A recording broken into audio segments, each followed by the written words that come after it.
আমি ধন্যবাদ জানাচ্ছি প্রিয় শিক্ষক জনাব নিজামউদ্দিন সাহেবকে, যিনি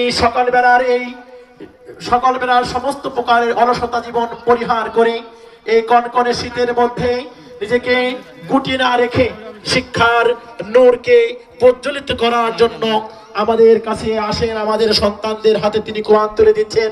দোয়া করছি মহান রবের দরবারে আল্লাহ রাব্বুল আলামিন যেন তার জীবনের গুনাহগুলো ক্ষমা করে দিয়ে তার হায়াতের মধ্যে বরকত বারাকা দিয়ে যেন আল্লাহ তাআলা পরিপূর্ণ করে দেয়। মহান রবের কাছে দুহাত তুলে দোয়া করছি। সম্মানিত এলাকাবাসী, সম্মানিত যুবক ভাইয়েরা, কিসের ভরসা করি, কার জন্য সময় নষ্ট করছি? শুধু ফেসবুক, ইউটিউব আর চ্যাটিং এর মধ্যে নিজের জীবনটাকে বিলে না দিয়ে একটি সুন্দর জীবন গঠনের জন্য কোরআনের ভূমিকা আপনার জীবনে আমার জীবনে সব থেকে আসুন কোরআন তেলাওয়াত করি, কোরআনের গান গাই, কোরআনের সুরে নিজের জীবনটা রাঙাই। আমি দেখতে পাচ্ছি আমাদের প্রিয় উস্তাদ জনাব নিজামউদ্দিন সাহেব একটি সুন্দর মেয়ের হাতে কোরআন তুলে দিলেন।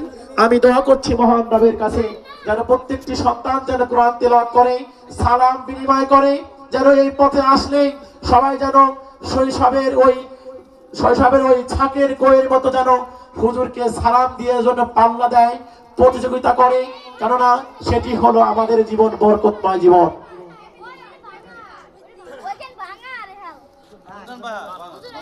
এখনই সালাতুল ইশারা জামাত শুরু হবে।